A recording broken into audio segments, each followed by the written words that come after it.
Барлықтарыңызға сәлем достар. Бүгін сметанный чизкейктің рецептімен бөліспекшімін. Қонақ келгенде ештеңе пісірмей тез ғана дайын болатын осы чизкейкті дайындап көріңіздер. Қолда бар заттармен тез әрі оңай жасалады. Бізге кез келген печенье түрі қажет, соны блендердің көмегімен езіп аламыз.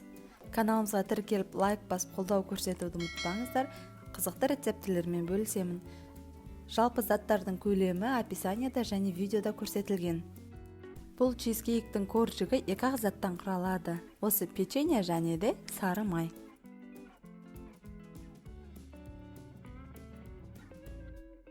Мінекей дәл осылай блендерге салып үгітіп алатын боламыз. Бұл печеньенің үстіне енді ерітілген сары майды құямыз.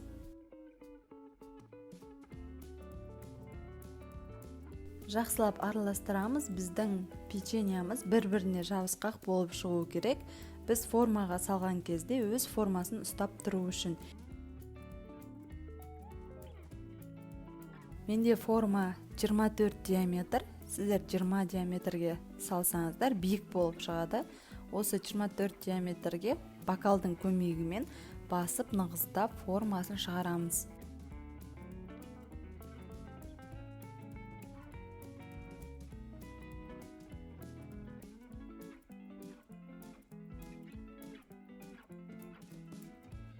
Мінекей біз негізгі коржиын дайындап болдық, енді начинкасын дайындаймыз. Ол үшін 20% кез келген қаймақты аламыз. Қаймақ 20%-дан төмен болмауы керек. Және де үстіне 3 жұмыртқаны қосамыз. Және граммен өлшенген қантымызды да саламыз. Ванилин қосу міндетті емес, бірақ дәмі жақсы болып шығу үшін, ерекше дәм болсын десеңіздер, жарты қасық ванилин салып жіберіңіздер. Үстіне 2 ас қасық ұн қосып, барлығын жақсылап араластырамыз.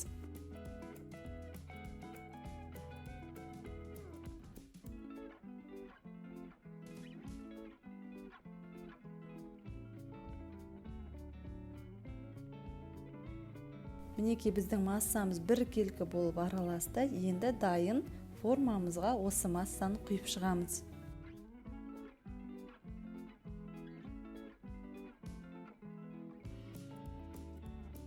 Осы кезде пісіретін духовкамызды 180 градуста қыздырып қойыңыздар. Дайын болған массамыздың бетін тегістеп 180 градуста 30-35 минут аралығында пісіріп аламыз. Ескеретін жайт, ыстық күйінде формадан шешпеңіздер. 1 сағаттай суытып аласыз, және де шетінде артық шығып тұрған коржигі болса, пышақтың көмегімен алып қойсаңыздар болады.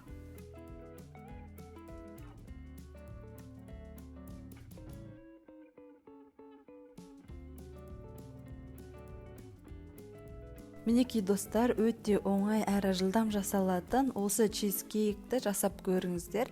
Бар жоғы аз затпен жасалады, бірақ өте дәмді шығады. Сіздерге ұнайды деген сенімдемін. Дәл осы рецептімен жасасаңыздар, комментарий бөліміне ойларыңызбен бөлісуді ұмытпаңыздар.